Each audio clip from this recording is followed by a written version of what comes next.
Professor Bolarum जी, आपसे शुरुआत करती हूं मैं। एक दिल्ली वाले ये जानना चाहते हैं खास तौर से कि भाई दिल्ली के पोल्यूशन का सोल्यूशन है भी, या फिर मौसम ही इतना बेईमान है कि कभी इस प्रॉब्लम से निजात दिलाएगा ही नहीं। किसी ने कहा है कि यूं तो कम नहीं है मुश्किलें इंसान के आगे, लेकिन है गवारा सब कुछ ईमान के आगे। कहीं उजालों पे इल्जाम ना लग जाए, इस खातिर हम रख देते हैं दीपक तूफान के आगे।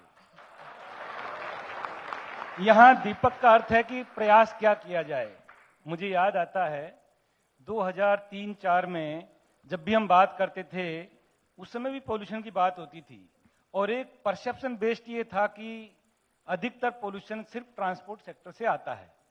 हमने पहली एमिशन इन्वेंट्री बनाई दिल्ली की। उस समय मैं max Planck institute for chemistry Germany में पोस्ट डॉक कर रहा था। That was the first emission inventory. उसमें हमें पता लगा कि कुछ pollutants like particulate matter, sulphur dioxide etcetera, they come majorly from thermal power plants. और आपने देखा वो 2004 की स्टडी पब्लिश हुई और 2018 तक थर्मल पावर प्लांट्स यहां से हटा दिए गए, कोल बेस्ड। तो उस तरह से साइंस टाइम लेती है लेकिन पॉलिसी में आती है। उसी तरह से अगर हम देखें तो आज की क्या समस्या है, ये केवल दिल्ली की समस्या नहीं है, ये कंप्लीट नदर्न इंडिया की समस्या है, और ये मौसम से जुड़ी हुई है। क्योंकि गर्मियों में तो उस तरह की समस्या नहीं आती, क्योंकि वर्टिकल मूवमेंट ऑफ पोल्यूशन बहुत ज्यादा होता है, और सर्दियों में बाउंड्री लेयर की हाइट बहुत कम हो जाती है, इसलिए उसको डिस्पर्शन के लिए जगह नहीं मिलती और वो कंसंट्रेशन बढ़ जाता है। तो कंसंट्रेशन बढ़ जाता है तो इसका मतलब हमें सोचना होगा कि जो स्रोत है उसको कम कैसे किया जाए। स्रोत कई तरह के हैं, डोमेस्टिक भी है, आपके ट्रांसपोर्टेशन व्हीकुलर पोल्यूशन है, या और भी कई बर्निंग सोर्सेज हैं। तो उस सोर्सेज पर हमें ध्यान देना होगा कि वहां पे हम कम कैसे करें। और साथ ही साथ ये भी है कि एक्टिविटीज को भी हम किसी तरह से अलग अलग तरह से कर सकते हैं। फॉर एग्जांपल मैं सीधा साधा उपाय बताता हूं। क्या जरूरी है कि सारे ऑफिसेज 9 बजे ही खुलें? कुछ परिवर्तन भी हो सकता है, 1 घंटे बाद दूसरे ऑफिस खुलें, 1 घंटे बाद दूसरे ऑफिस खुलें। आपको जितना काम करना उतना कर सकते हैं, तो एटलीस्ट जो पीक एमिशंस हैं उससे हम बच सकते हैं। Very valid point sir. और भी बातें होंगी, लेकिन शुरुआत के लिए इतना काफी है। चलिए, तो शुरुआत हुई कि एक सजेशन आया है कि भाई ऑफिस टाइमिंग्स चेंज कर दीजिए, तो उससे फायदा में मिलेगा। और कई विदेशों में भी देखा है हमने, जहां पर सुनील जी बहुत जल्दी ऑफिस स्टार्ट होते हैं, वो सूरज की रोशनी का ज्यादातर इस्तेमाल करने की कोशिश करते हैं और वहां जल्दी ही दिन शुरू हो जाता है। तो इसी बात को आगे बढ़ाएं, और आपकी नजर में क्या सोल्यूशन आपको नजर आता है जो थोड़ा लो लाएंगे कि भाई ठीक है, परमानेंट सोल्यूशन में टाइम लगेगा, अभी ये कर लो। देखिए, ये बात कि ऑफिसेज की टाइमिंग स्टैगर्ड होनी चाहिए, भारत जैसे देश में तो ये और ज्यादा महत्वपूर्ण है, क्योंकि हमारे टाइम जोन ही अलग अलग है। बहुत बड़ा देश है, कहीं पर काफी जल्दी सुबह हो जाती है, कहीं पर काफी देर से सूरज निकलता है। तो स्टैगर्ड ऑफिस टाइमिंग डेफिनेटली होनी चाहिए। Even with in A city, जो दिल्ली जैसे शहर में भी अगर हम स्टैगर्ड टाइमिंग करते हैं, उससे 3-4 फायदे होते हैं। एक तो जो मेट्रो इतनी ज्यादा भरकर चलती है, पब्लिक ट्रांसपोर्टेशन का अच्छा मीन है, वहां थोड़ी सी सहूलियत मिलेगी लोगों को। जो बसेज का नंबर लिमिटेड है, वो बसेज भी ज्यादा प्रयोग की जा सकेंगी।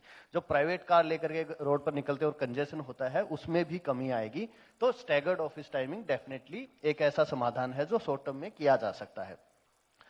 इससे पहले आपने एक सवाल किया था कि पोल्यूशन कम क्यों नहीं हो रहा है, उसकी समस्या क्यों है और समाधान क्या होगा। जो सबसे बड़ी बात है, जो शायद काफी बार पहले भी बोला जा चुका होगा, कि साइंटिफिक डेटा की और टेक्निकल नो हाउ की कमी नहीं है, विल पावर की कमी है। और विल पावर की कमी भी ऐसा नहीं है कि बिल्कुल ही विल पावर नहीं है, एयर पोल्यूशन कम ही नहीं करना है। कोशिशें हो रही है पिछले 15 साल से, कम से कम हम कह सकते हैं कि उसकी वजह से जो पोल्यूशन लेवल 2015 में थे, आज भी अगर उतने ही या उसके आसपास पोल्यूशन लेवल है, जबकि जनसंख्या बढ़ी है, कारों की संख्या बढ़ी है, पेट्रोल डीजल कंजम्पशन बढ़ा है। इसका मतलब है कि per unit of activity emissions कम हुए हैं, लेकिन क्वांटम काफी ज्यादा है। तो विल पावर थोड़ी सी है, उतनी ज्यादा स्ट्रॉन्ग नहीं है कि साफ हवा दे पाए। तो पहला उस पे काम करना होगा। दूसरा, हमारा जो गवर्नेंस स्ट्रक्चर है ना, कि नेशनल क्लीन एयर प्रोग्राम तो आ गया देश भर में पोल्यूशन कम करने के लिए, लेकिन उसको हमने इस तरीके से सिटी सेंट्रिक बना दिया कि हर सिटी को टारगेट दे दिए गए और उनको कुछ एक्शंस दे दिए गए।